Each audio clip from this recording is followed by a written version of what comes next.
Okay, guys, we are back with Joseph, Isabel, and Mahmoud on pages 216 to 235. And of course, we're going to start out with Joseph just outside Havana Harbor, 1939, 21 days from home. Joseph watched the deck as another little boat snuck through the flotilla of reporters and fruit sellers and Cuban policemen surrounding the MS St. Louis. This boat held a familiar-looking passenger, and Joseph realized with a start that it was Dr. Aber, Renata and Eveline's father, who already lived in Cuba. Joseph ran through the ship until he found the sisters in the movie theater watching serials. "Your dad's coming to the ship," Joseph told them. Renata and Eveline hurried after him. When they got back to the ladder at sea deck, they got an even bigger surprise. Dr. Aber had gotten on board of the St. Louis. Officer Padron was looking over some papers Dr. Aber had brought with him, and a small crowd had gathered to see what was happening. Renata and Eveline ran to their father, and he swept them up in his arms. "My beautiful daughters," he said, kissing them both. "I thought I'd never see you again." Officer Pedro nodded and said something in Spanish to Dr. Aber, and Dr. Aber smiled at his daughters. "Come, it's time for you to join me in Cuba." "But what about our things, our clothes?" Renata asked. "Forget about them. We'll buy you new clothes in Cuba," Dr. Aber said. His eyes darted to the policemen, and Joseph understood. Somehow Dr. Aber had gotten someone official to let him come get his daughters off the ship, but he didn't want to wait around any longer in case the policemen changed their minds. He carried Renata and Eveline to the ladder, and Renata barely had time to yell goodbye to Joseph and wave before they were gone over the side. Joseph was speechless, but the rest of the crowd wasn't. Angry passengers surrounded Officer Padron and the other policemen, demanding answers. "How come they got to get off the ship and not us? Can you help us? How did they do it? Let us off this ship. My husband is in Cuba. They have papers, right papers." Officer Padron tried to explain in broken German, but that only made the crowd madder. "We have papers, visas. We paid for them." Joseph was scared for the Officer Padron, but he shared the passengers' frustration. Why had Dr. Aber been able to take Renata and Eveline off and none of the rest of them could go? It wasn't fair. Joseph clenched his fist and began to shake. Then he realized it wasn't him that was doing the shaking. It was the metal deck of the ship. The ship's engines were rumbling to life for the first time since they had dropped anchor, which could mean only one thing. The St. Louis was going home to Germany, and they were all going with it. Without a word from anyone, the passengers rushed to the top of the ladder as one. Officer Padron drew his pistol, and Joseph gasped. "Perrin!" the police cried. "Halt!" He swept the gun back and forth, and the other policemen drew their pistols and did the same. The angry passengers pulled back, but didn't run away. Joseph's heart was in his throat. Any second now, the mob was going to attack the policemen. Joseph knew it. They would rather die than to be sent back to Germany, back to Hitler. The ship's first officer and the purser arrived and threw themselves in between the guards and the angry crowd. They begged for everyone to remain calm, but no one listened. As the vibrations of the ship's engines below grew louder and more insistent, more people rushed to the ladder to demand to be let off the ship. Joseph was caught in the middle now. It was if the mob pushed forward into the guns of the policemen, Joseph would have no choice but to push with them. It was hot, well over 100 degrees on deck already, and the temperature of the crowd was rising. Joseph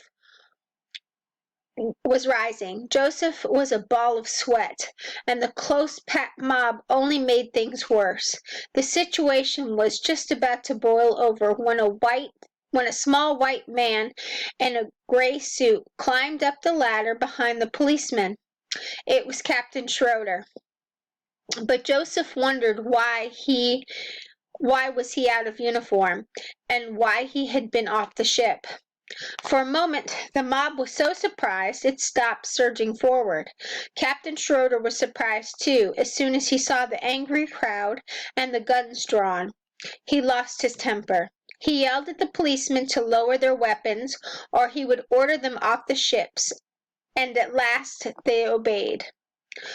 "Why have the engines started?" one of the passengers yelled. "Tell us what's happening." Captain Schroeder put his hands in the air and called for calm, so that he could explain. He took off his hat and mopped his brow with his handkerchief.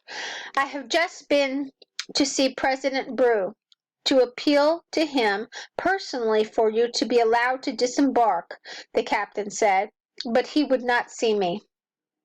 There were dark mutterings among the passengers, and Joseph felt himself getting angrier.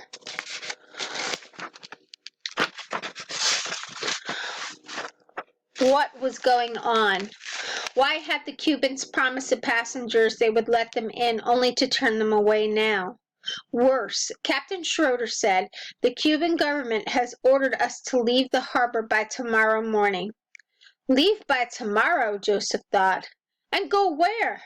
And what about his father? What would they be leaving with him or leaving him there? Cries of anger came from passengers, and Joseph joined in. The first officer had disappeared briefly, but now returned with more sailors in case where there was violence. Joseph wondered if he would bring his mother to hear this news, but he knew that she was in the cabin, most likely in bed crying. She blamed herself for her husband's suicide attempt, and in the last 2 days she had become, in a way, as absent a parent as Joseph's father. No, Joseph was the one who needed to be here right now for his mother and for Ruthie.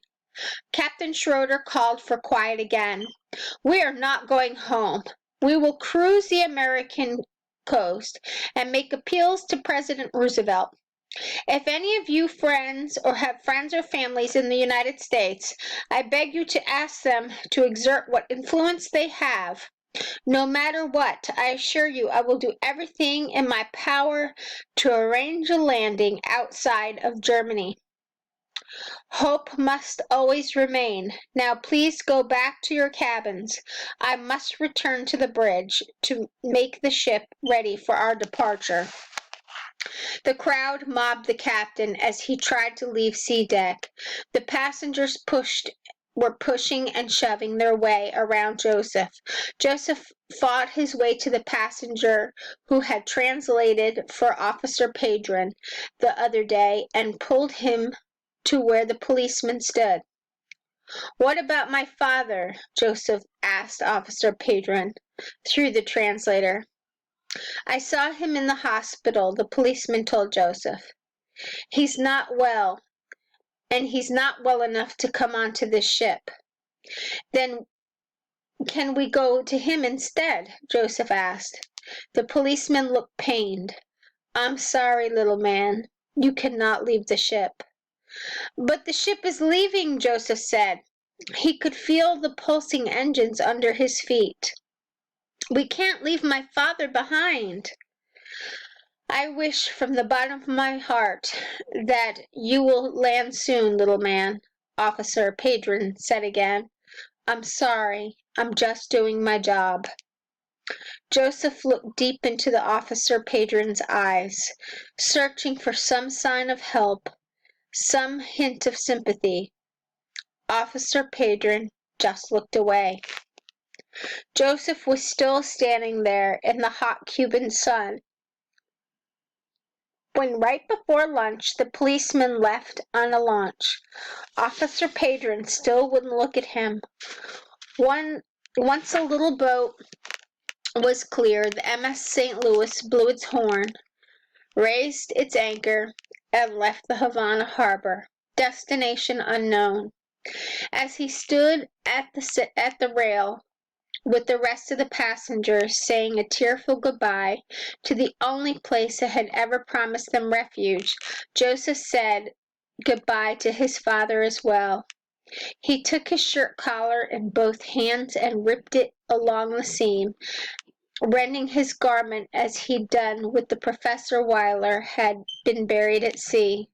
Joseph knew Papa was still alive, but it didn't matter. His father was dead to his family, and so, Joseph realized, was their dream of joining him in Cuba.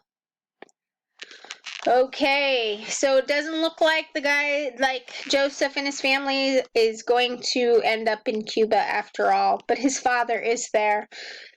What happens to his father? Nobody knows. But we're pretty sure that Joseph will never see his father again.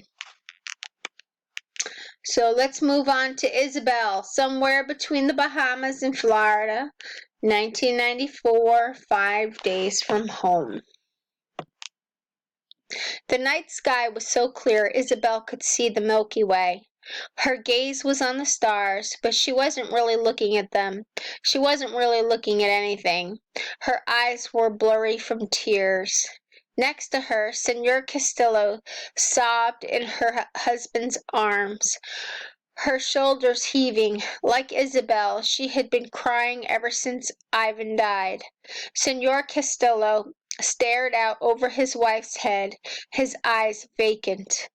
Louis kicked out at the silent engine, rattling the bolts that had been down. He buried his face in his hands, and Amara hugged him tight. Ivan was dead. Isabel couldn't grasp it. 1 minute he was alive, talking to them, laughing with them, and the next he was dead, lifeless, like every other Cuban who had ever died trying to get to El Norte by sea. But Ivan wasn't some nameless, faceless person. He was Ivan, her Ivan. He was her friend, and he was dead. Isabel's eyes drifted down to where Ivan's body lay, but she still didn't look right at him. She couldn't.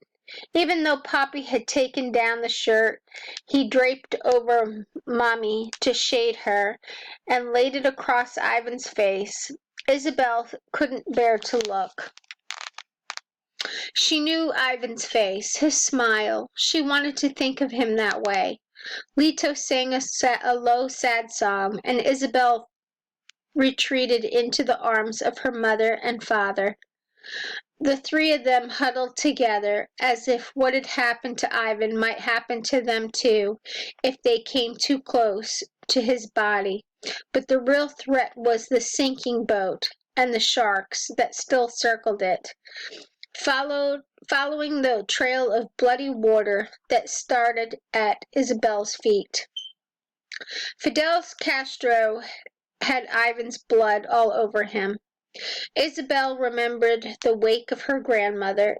It had been a quiet, somber occasion. There hadn't even been a body to bury. Those who had come and spent most of their time comforting Lito and Mommy and Isabel, hugging them and kissing them and sharing their grief. Isabel knew she should do that now for the Castillos, but she couldn't bring herself to do it. How could she comfort the Castillos when she still needed comforting herself? Ivan was their son, their brother, but he was Isabel's best friend. In some ways, she knew him better even than his family did. She played soccer with him in the alley, swum with him in the sea, sat next to him in school. She'd eaten dinner at his house, and he at hers. So many times they might as well have been brother and sister. Isabel and Ivan had grown up together. She couldn't imagine a world where she would run next door and he wouldn't be there. But Ivan wouldn't be coming over any more. Ivan was dead. The loss of him ached like a part of Isabel was suddenly missing, like her heart had been ripped out of her chest, and all that was left was a giant gaping hole. She shook again as her body was racked with sobs, and Mommy pulled her closer.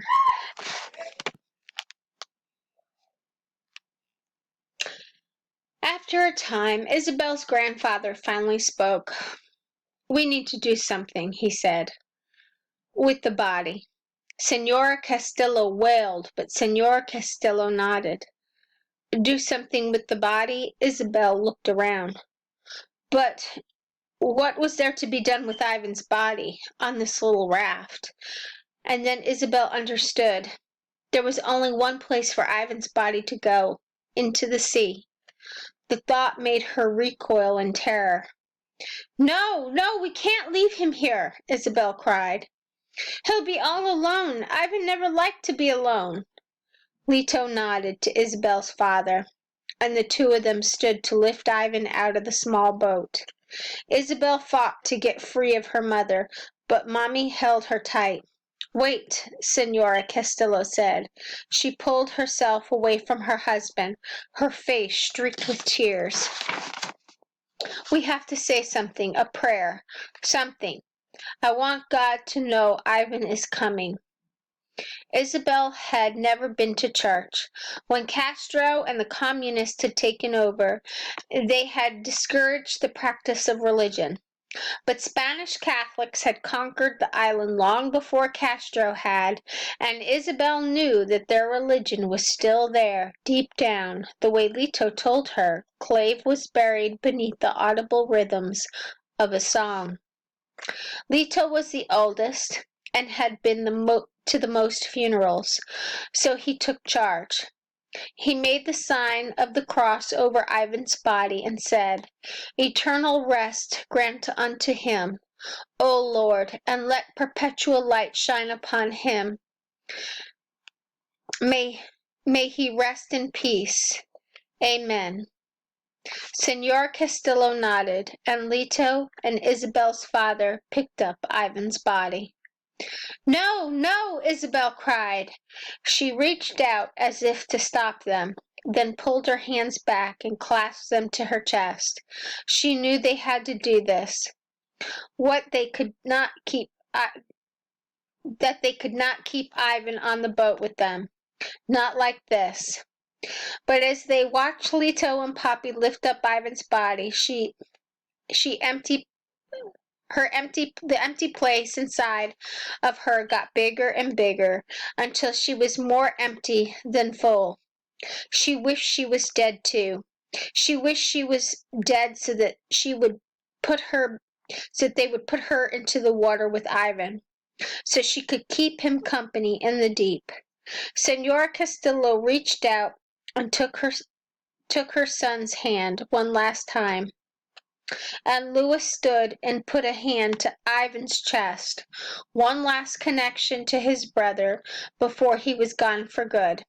Isabel wanted to do something, to say something, but she was overcome with grief. "Wait," Louis said. He pulled his pistol from his holster. His face turned mean as he aimed it over the other side of the boat, at one of the fins that skimmed the surface. Isabel was ready for the shots this time, but they still made her jump. Bang! Bang! Bang! The shark died in the bloody thrashing spasm, and the other sharks that had been following the boat went on it in a frenzy. Louis nodded to Lito and Isabel's father, and Senor Castillo looked away as they slipped Ivan off the other side of the boat, away from the sharks, where he sank into the Black Sea. No one spoke. Isabel cried, the tears coming without end, flowing up from the hollow place in her chest that threatened to consume her. Ivan was gone forever. Isabel suddenly remembered Ivan's industrial's cap. Where was it? What had happened to it? It hadn't been on him when he had been put into the water, and Isabel wanted to find it. Needed to find it. There was something she could do, a piece of him she could keep close to her. She pulled away from her mother and searched the little boat for it. It had to be somewhere. Yes, there, floating upside down in the bloody water underneath one of the benches. She plucked it up and held it to her chest, the only part of Ivan she had left. I wanted to open a restaurant, Senor Castillo said. He was right next to her, and the sound of his voice, almost a whisper, made Isabel jump. When we were talking that first night, everybody was telling each other what they wanted to do when we got to the U.S. Senor Castillo went on. But I never said. I wanted to open up a restaurant with my sons. Something sparkled on the dark horizon, and at first Isabel took it to be one of the stars in the white scar of the Milky Way, twinkling in her watery eyes. But no, it was too bright, too orange, and there were others just like it, all clustered in a horizontal line, separating the black waters from the black sky. It was Miami. At last, Ivan had just missed seeing Miami. Mahmud, Macedonia to Serbia, 2015, 14 to 15 days from home. Mahmud felt like he was back in Syria. Policemen with guns guarded the border from Greece into Macedonia, and he felt dirty again, unwanted, illegal. Even without travel papers, Mahmud and his family had been able to exchange their Syrian pounds for euros and buy train tickets from Athens to Thessaloniki, and from there to a little Greek town near the border of Macedonia. Now they were headed for the Macedonian town of Galicia. I'm sorry if I'm not getting these pronunciations right. Where they'd hoped to catch a train north to Serbia, and from there to Hungary, but first they had to find a way to sneak across the border. Mahmud pointed out little tangle of tents and laundry lines just off the gravel road, and Mahmud's father pulled them into the camp to plan their next move. It was another little refugee village, the kind of makeshift town Mahmud had seen again and again on the road out of Syria. Mahmud and his father hunkered down behind a trash barrel and watched the border crossing. The Macedonian police weren't turning people away, but they might be checking papers, and Mahmud's family hadn't waited in Athens for official travel permits. Mahmud's dad pulled out his iPhone and consulted the map. This whole area is farmland, his father said. Flat land. Too easy to be caught. He scrolled sideways onto the map, and Mahmud leaned in closer. It looked like there was a forest here to the west, Dad said. They can't have every meter of the border guarded. We'll slip through at night. Once we're in Macedonia, we'll be all right. Where's your mother? Mahmud looked up. Mom was where she always was, working her way through the tents, looking for Hannah. Hannah wasn't there, though, and she wasn't at any of the other little clusters of refugee tents they'd passed as they hiked farther into the countryside. At some place he picked from the map on his iPhone, Mahmoud's father led them off a dirt road into the dark forest. It was late, well after midnight, and Mahmoud was weary from walking, but they still had 2 hours to walk to the Macedonian border. Walid raised his arms to be carried, and Dad hefted him up against his shoulder. Mahmoud bristled. Mahmoud bristled. Walid was being a baby. He was too big to be carried. Mahmoud was tired too, but nobody was carrying him. They walked along in silence, their way lit only by the occasional glow of the phone screen as Dad checked their position. The forest was full of tall pine trees that crowded almost everything else out, and the ground was covered with brown needles that smelled like car freshener. Somewhere in the forest an owl screeched, and Mahmoud heard the scurrying of small animals. Every rustle made Mahmoud jump. Every scuffle gave him goosebumps. He was a city boy used to the lights and sounds of traffic. Here, every sound was like a gunshot in the unearthly dark and quiet. It terrified Mahmoud. At last they emerged from the dark woods and found a train station. It was a small 2-story mustard-colored building with burgundy roof and rounded gables.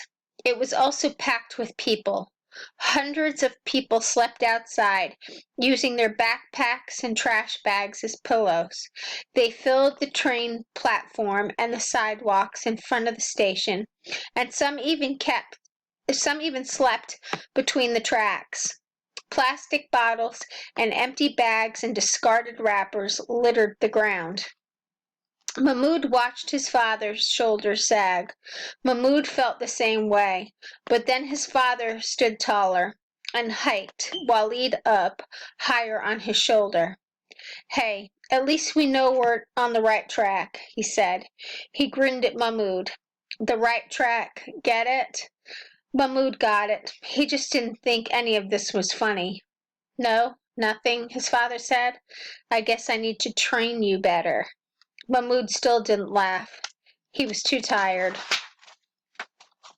Mahmoud's mother had already left them, stepping carefully among the sleeping refugees like a ghost, searching for Hannah. "The train station looks closed," Mahmoud's father told him.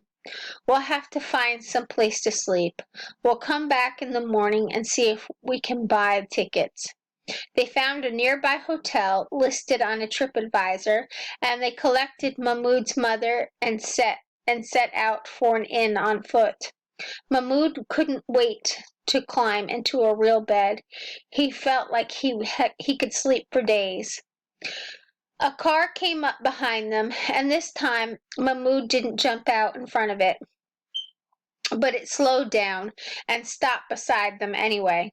"You need a taxi?" the man said in broken Arabic. "No," Mahmoud's father said. "We're just going to the hotel." "Hotel much money," the man said. "You go to Serbia?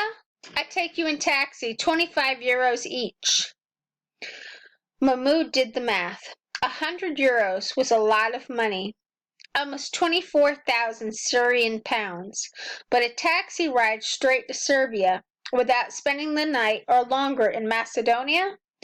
Mahmoud's parents huddled together, and Mahmoud listened in. Train tickets were likely cheaper, and Mom worried about accepting a ride from a strange man in a country they didn't know, but Dad argued there wasn't another train until at least tomorrow, and there were already so many people waiting for the train at the station. "We're all tired, and a taxi gets us closer to Germany. Sleeping on the ground doesn't," Mahmoud threw in. "That's the deciding vote, then," Dad said. "We'll take the car." It was a good decision. 2 hours and 100 euros later, they were at the Serbian border. It was still dark, but there was no border guards where the driver dropped them off. No roads either. Mahmoud had slept a little in the car, but he felt like a zombie as he shambled with his family along the railroad tracks that would take them across the border from Macedonia to the nearest Serbian town. Since they were traveling, they were permitted to skip their early morning prayers. They staggered into the town just after sunup. Mahmoud thought that if he didn't lie down somewhere and sleep, he would pass out on his feet and fall flat on his face. But there were even more refugees at this train station than there had been in Macedonia. And here there were no tents and no hotel rooms. People slept in the platform of the station or outside in the fields. There were no toilets either, and no markets or restaurants. What little the local Serbs had, they were charging a fortune for. One man was selling a water bottle for €5 apiece. A group of men sat around a power strip, charging their phones as though they were huddled around a campfire. Mahmoud had seen scenes like this everywhere along the route from Athens to Germany. He and his family paused just long enough to recharge their own phones again, and then they were on the move once more. Mahmoud was so tired he wanted to cry. His father found them a bus to Belgrade, and Mahmoud was thankful for the few hours' sleep. Uncomfortable though they were. It was almost sundown when they arrived in the Serbian capital, but they still couldn't stop. The police there were raiding hotels for illegal refugees, so Dad found another taxi driver who promised to take them 2 hours farther to the Hungarian border. Taxis were expensive, but so was trying to stay overnight in a city that didn't want you. The silver four-door Volkswagen was driven by a middle-aged, olive-skinned Serbian man with a neatly trimmed black beard. He promised to get them to Hungary and keep them away from the police for €30 apiece, more than it had cost them to cross all of Macedonia. It was a tight fit in the car. With Mahmoud, his mother, and his father crammed into the back seat and Walid on his father's lap. This new driver seemed to find every rut and hole in the road and send them flying into each other. But none of that mattered to Mahmoud.